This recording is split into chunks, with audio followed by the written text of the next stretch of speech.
Complicated and dramatic surrogacy fight over a baby's care. This involves a California couple and an Alaska surrogate and a newborn baby just born today. We're told the name is Gabriel. The intended parents wanted an abortion after learning he had a very serious heart defect before he was born, but the surrogate mother refused. Our Marvin Hurst tonight reporting on the birth today in Dallas and also the legal wrangling that will likely surround his early years. A pregnancy picture and an interview with anti-abortion rights organization Live Action is as close as we could get to the baby boy McKenna West gave birth to in Dallas on Wednesday. It was scary to think that something might be wrong and that I may be the one that's not able to make a decision about the treatment. The Alaska nurse defied the wishes of the intended parents in California, who wanted her to terminate the pregnancy around 20 weeks in when doctors said the child had a heart issue called hypoplastic left heart syndrome. It's a defect that would require multiple surgeries. She says she came to Texas to avoid their request for an abortion.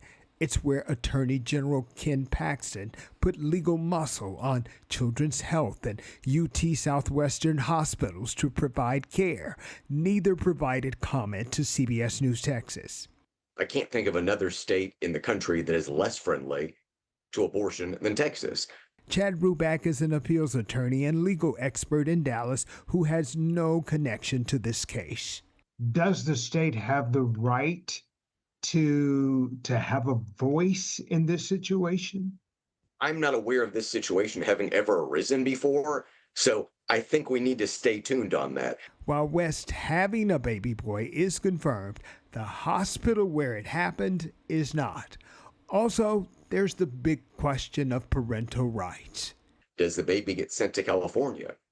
If the baby is sent to California, are California courts going to have a leg up over Texas courts because the child is there? A Texas court could rule in her favor, he says, since the intended parents wanted to end life, which is common to surrogacy agreements. There is a contract between the California couple and this Alaska woman. That being said, contract isn't enforceable if it's considered unconscionable. With courts in Texas, California, and Alaska in play, solid answers for baby Gabriel may not come anytime soon. Marvin Hurst, CBS News Texas. There's more pushback tonight against yet another data center, but this time it's people who live in Keller voicing concerns over an approved data center in neighboring Westlake. It's not even in their town. The data center would be built on about 88 acres of land right near Highway 377, but about 500 feet south is Keller's Marshall Ridge neighborhood. Westlake says power, water use, and noise were all considerations taken into account, they say, during the approval process for them. But Keller residents argue the town did not consider them in that process. It was completely snuck on us by the city of Westlake without any sort of, consideration for their neighbors or counsel with their neighbors, and just trying to sneak it in to make a buck. I would like to see Keller City tell us what their plans are for fighting against this or for working with Westlake and how to move it. No type of decisions made tonight to our knowledge, but Westlake Town Council will be discussing this data center next Monday. 2 soldiers are dead tonight after an Army Apache helicopter crashed in central Texas this afternoon. U.S. Army officials saying the Apache AH-64 attack helicopter was on a training mission when it went down in Salado, which is near Fort Hood. The crash also sparked a grass fire, which at one point was out of control. The Bell County Sheriff's Office says both crew members were pronounced dead at the scene. We do know the helicopter did not hit any structures or people as it came down. The identities of those service members on board have not yet been released, of course, pending the notification of their families first. The Apache, just so you know, the premier combat helicopter of our United States Army, like the one you see here. It is currently, in fact, in action in the war against Iran. A Fort Worth man behind bars tonight, accused of shooting and killing his neighbor. We are learning this was not the first time neighbors in that area say that they were afraid of him. As our Amelia Magavro reports, they say harassment started months before the murder. And some of it, they say, and we'll share, was caught on camera. it's awful. It's so awful. And I feel like I can't keep my son safe. For the past 5 years, Erin Hardy and her family have lived off of Blue Mountain Drive in a neighborhood where her son walks to the park and plays in the yard.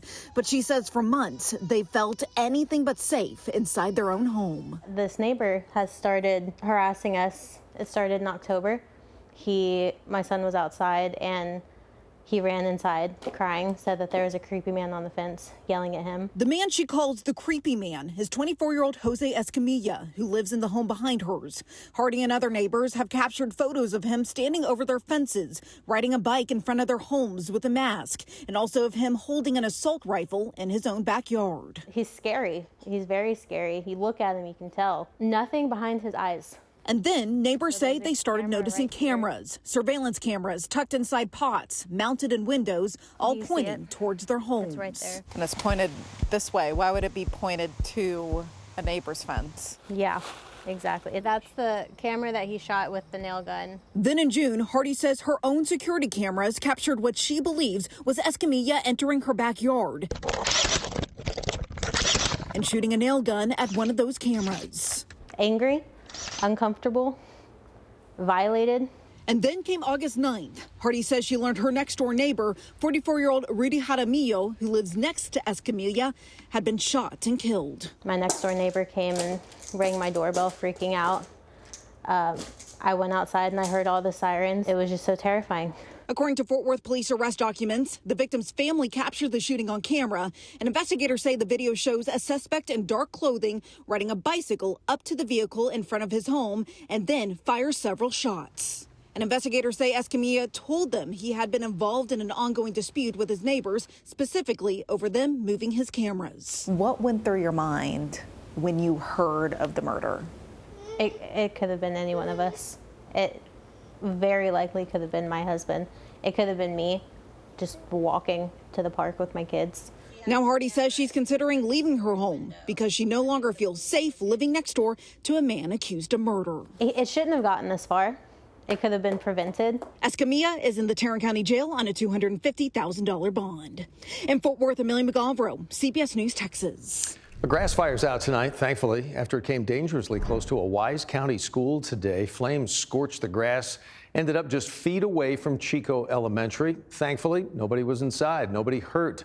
The school tells us that's because students were evacuated earlier in the afternoon when crews first arrived and then got to work in this heat to stop the flames from reaching the building. That brings into conversation, though, tomorrow, Chief Meteorologist McKenna King here. So we had a big, somewhat fire threat today, obviously, we see that. But tomorrow, you guys have been eyeballing tomorrow all week. Bigger threat because we're still hot, we're still dry, but the winds are stronger. So where those sparks do start, something just like we saw today in Wise County, they will have that ability to spread very rapidly. So firefighters have to work against that. That's something we'll have to watch closely as we do head into tomorrow, as that risk only increases across the Metroplex. It does include most of us. Very high to extreme categories. That's put out by the Texas A&M Forest Services. So that's something we will have to watch closely into tomorrow. If you see smoke, report it immediately and make sure you are avoiding anything that could cause a spark. Dragging chains from vehicles. Never discard your cigarette butts